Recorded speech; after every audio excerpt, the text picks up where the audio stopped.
kutaa 8ffaa kan bara 2018 gallakkifamee jira. So tooftaalee kanneen sadiin fayyadamtanii ministirii keessan ilaallachuu ni dandeessanii. Tokkoffaa karaa bootii kanaan ilaallachuu dandeessanii, karaa lammaffaa immoo karaa liinkii kanaatiin ilaallachuu dandeessanii. Mee tokkoffaa karaa bootiitiin akkamitti akka ilaallattan haa isinitti agarsiisu. Liinkii kana telegiraamii daddee inspire jedhurraa ni argattanii. Telegiraamii raseenaatii daddee inspire jedha barbaada. Achirraa kan argattan ta'a. Mee si'a tokko karaa bootiin isinitti agarsiisu. Yoo si'a tokko irra bu'ee fi Oromiyaa filadhaa. As keessaa filannoo jira. Naannolee hundumaa Affaar, Amaaraa, Addis Ababaa, Sidaamaa hundumaayyuu ni jiru. Harar, Somaalii, Oromiyaa. So keenya Oromiyaadha waan ta'eef mee Oromiyaa si'a tokko haa tuqu.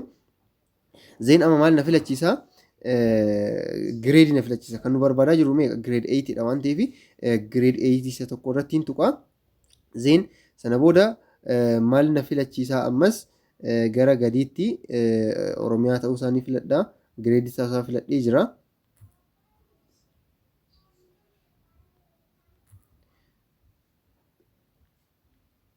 Deebi'ee maal na gaafata? Diijitii 7 kan ta'e 7 diijitii lakkoofsa rejistireeshin nambarii keessanii galchaa jedha. Mee fakkeenyaaf kan nama tokko asirratti haa galchuu, kan namoota na erganii tokko peestii godheetiin irratti haa galchuu. Kanaaf amma koodii san asitti galchaa si'a tokko, sana booda immoo itti ergaa. Amma koodii itti ergeen booda maal na gaafata? Maqaa first name galchi jedha. Kun asitti please enter your first name jedha. Maqaa keessan qubee jalqabaatti galchitanii mi'a nama kanama tokko haa itti galchuu. Kunoo haala kana maqaa asitti barreessee jira. Maqaa nama sanaa asitti barreessee jira. Isinis maqaa keessan barreessuu dandeessanii. Zeen achi booda haa itti erguu.